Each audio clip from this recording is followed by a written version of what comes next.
Ladies and gentlemen, we now have Mr. Sridhar Hariharasubramanian, Senior Director, Salesforce, who will make a presentation on retail in the age of data and AI.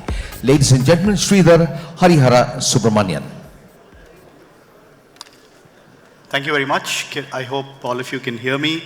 Good morning. It's really an honor and a privilege to be standing here in front of all of you. RLS is one of the most awaited events of the year in the industry, and personally, of course, I've been here for several years, and it's always exciting to see industry peers, leaders, and really, this is a great opportunity to learn from each other. But it's also a big challenge because, last night I was kind of going through what am I going to say to this audience, right? It's like preaching to the choir. Am I going to be really able to give them some new information? And let's hope we do that. Of course, I'm going to give a little bit of a technology spin to this age of retail that's really dawning upon us, and probably it's already upon us. And what I'm talking about obviously is data and AI. You even saw that being called out in the BCG report that Abhik spoke about. So I think we are in a good place to take advantage of some of these exciting technologies that are coming up and on the horizon. So let me get into it. Again, I want to thank you for being here this morning. It's fantastic to see a lot of familiar faces. So what do you see here? It's a simple question. Obviously, you see a lot of people, you see shoppers, you see consumers, you see retail associates. What does it mean? From a consumer's perspective, they love to be in this environment, right? Despite all the digital technologies that have come to really rule our lives, we still, love to go to a physical store, right? We love the touch and feel. We love the emotional rush that we sometimes get. As Carrie Bradshaw said in Sex and the City, shopping is my cardio. That's what she said. So there's definitely something that sort of, gets your heart going. It's a very emotional experience. And the process of actually, browsing in a shop is a lot more natural, I think, compared to, clicking on a bunch of, pages and going, to the next 10 items and so on and so forth. And of course, there's always somebody there to help you if necessary. But I think, the challenge, today that everybody faces as a retailer scales and, gets bigger and bigger, they kind of, expand their footprint across the country. The fundamental questions are, who are they, right? Can I get them to, know them better? What is it that they're looking for? Is there any way to even anticipate what they're looking for, right? And how can I serve them the best? I think these are very simple questions, but of course, really tough questions to answer. But of course, I'm going to make an argument that, technology can help actually address these, questions. So let's kind of, maybe take a little bit of a step back and look at this kind of a visual. It's a little busy, but just bear with me for a second. What I've represented here is, in the middle bar, you see that customer journey, right? From the point where, there is an idea, there is an inspiration, they get triggered, and they want to go and buy something. They want a problem to be solved. And they go through that journey, right? And that journey takes them through research, they're shortlisting the kinds of things that they want to buy.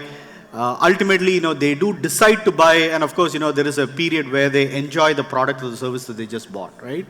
Now, if you look at the top half, from a physical standpoint, it's like walking into a store, you get greeted by somebody, they, hopefully help you with something that you're looking for, you're able to find the size, the color, whatever it is that you prefer, you end up buying the product, and then, you enjoy the product, right?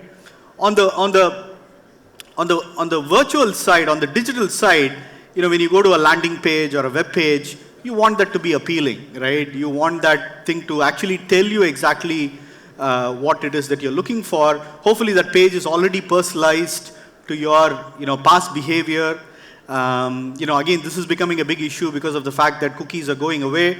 So there are obviously challenges there. But nevertheless, if let's say, for example, I am able to present with you a bunch of options, that experience is, is going to go a lot more smoother than, trying to figure out and, pour through these hundreds of results that typically you would see in a website to ultimately narrow down what you want, right? Now, so the challenges are that, both on the physical side as well as on the virtual side, there are the advantages of being able to grab a lot of, digital breadcrumbs, as I would like to call them, on the digital side. Whereas, I don't really know whether this customer is just simply browsing. I'm not sure whether they ultimately going to convert into a shopper. Whereas, in the physical store environment, the fact that the customer has taken a lot of trouble to come to my store, indicates a clear signal of intent to buy. But of course, I have to make sure that I don't lose that moment of opportunity that I have in front of me to actually get them to buy the product that they came looking for, right? So there are challenges on both. And I believe that, that challenge on both sides, can be addressed and solved, using technology, right?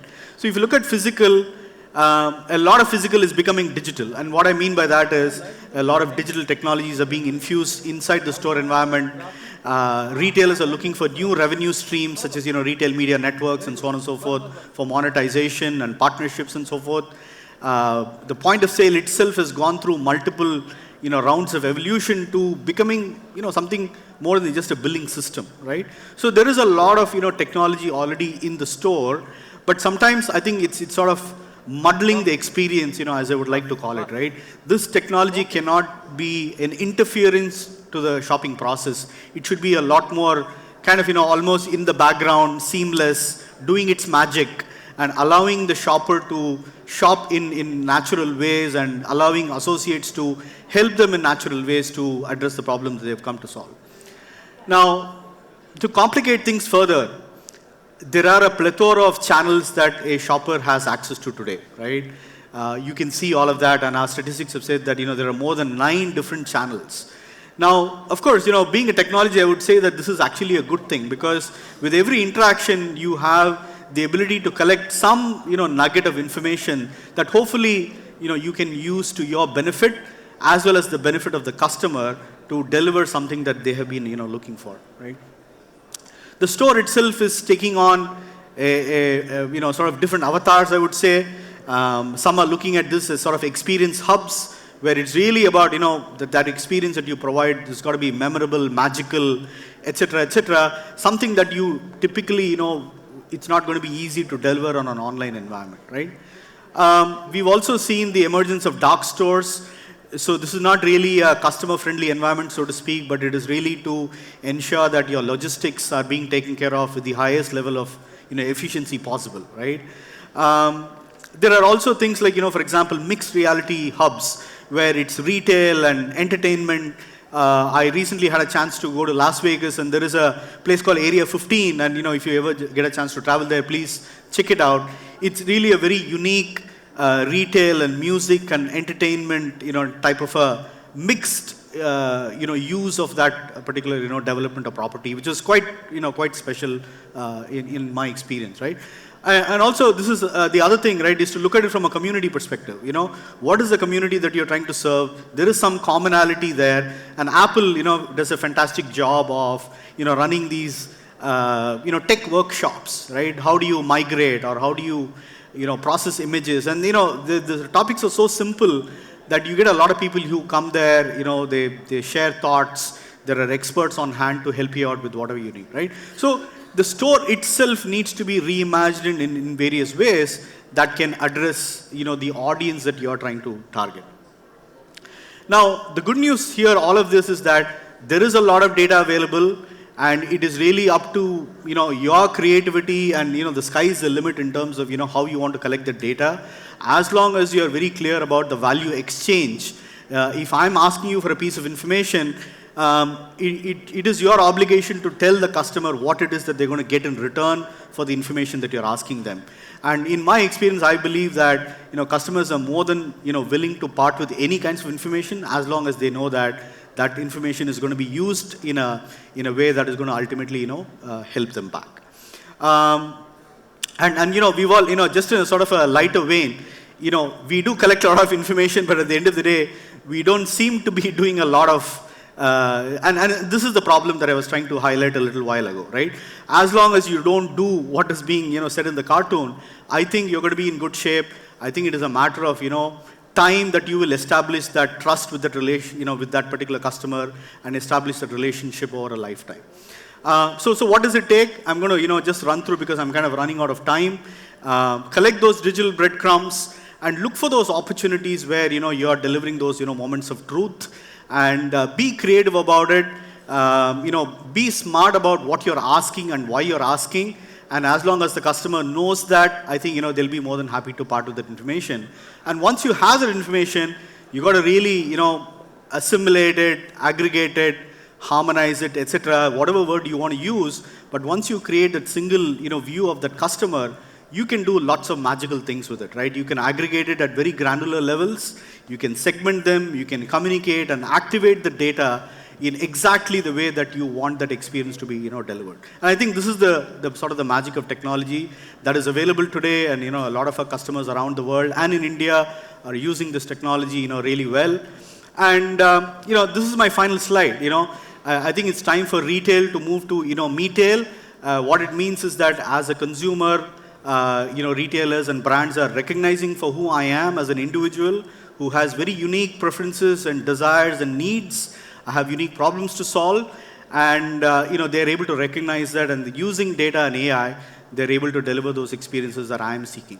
Thank you so much, and I'm out of time. I hope gave you some thoughts, some thought-provoking stuff here to go and try out in your organizations. Thank you very much. Yeah.